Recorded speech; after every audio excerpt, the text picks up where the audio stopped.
नमस्कार, स्वागत है आपका हिंदू ग्रंथ ज्ञान में। जो सुख आज है, क्या वही कल भी रहेगा? अगर इंद्रियों का सुख ही सच्चा सुख होता, तो उसे पाने के बाद मन फिर अशांत क्यों हो जाता है? भगवत गीता का यह भाग हमें बताता है क्यों भौतिक सुख हमें कभी तृप्त नहीं कर पाता और कौन सा आनंद सचमुच मुक्त करता है। भौतिक इंद्रिय सुख उन इंद्रियों से पैदा होते हैं जो स्वयं नाशवान है, और जब शरीर ही नाशवान है तो उससे मिलने वाला सुख स्थायी कैसे हो सकता है? जिस व्यक्ति ने आत्मा के दिव्य आनंद का अनुभव कर लिया है, वह इस क्षणिक सुख की कामना क्यों करेगा? योगी जन परम सत्य में लीन होकर ऐसा दिव्य आनंद अनुभव करते हैं जो कभी समाप्त नहीं होता। इसलिए परम सत्य को राम कहा गया है, जो निरंतर आनंद देने वाला है। भागवत स्पष्ट कहता है, मनुष्य जीवन को सिर्फ इंद्रिय सुख में नहीं गंवाना चाहिए। ऐसा सुख तो पशुओं को भी सहज मिल जाता है। मनुष्य जीवन इसलिए मिला है कि मन को शुद्ध किया जाए, तप द्वारा चेतना को ऊंचा उठाया जाए और उस दिव्य आनंद को प्राप्त किया जाए जो कभी समाप्त नहीं होता।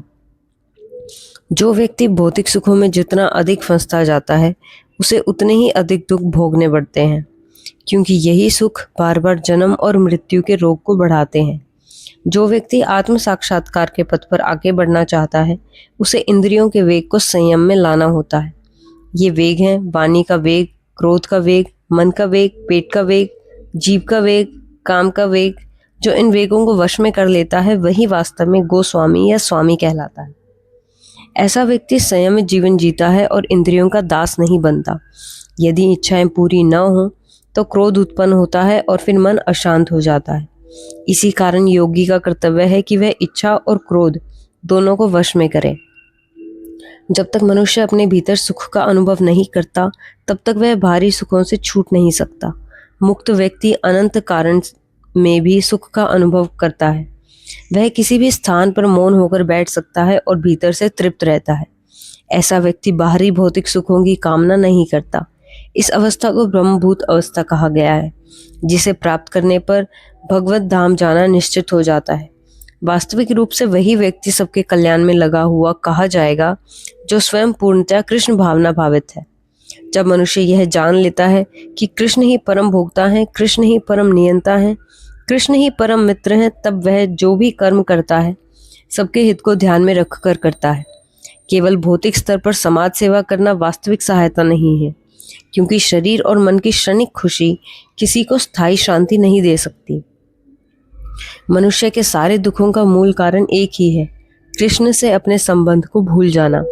जब मनुष्य कृष्ण के साथ अपने संबंध को सचेत रूप से याद रखता है, तो वह मुक्त हो जाता है, भले ही वह शरीर के भीतर ही क्यों ना हो। यही अवस्था सच्ची मुक्ति है। जब मनुष्य अपने भीतर के आनंद को अनुभव करने लगता है, तो बाहर की दुनिया उसे लुभा नहीं पाती। कृष्ण भावनामृत कोई त्याग का दबाव नहीं, बल्कि एक उच्चतर स्वाद है, जहाँ निम्न सुख अपने आप छूट जाते हैं। यही अवस्था वास्तविक मुक्ति है, यही ब्रह्मभूत स्थिति है।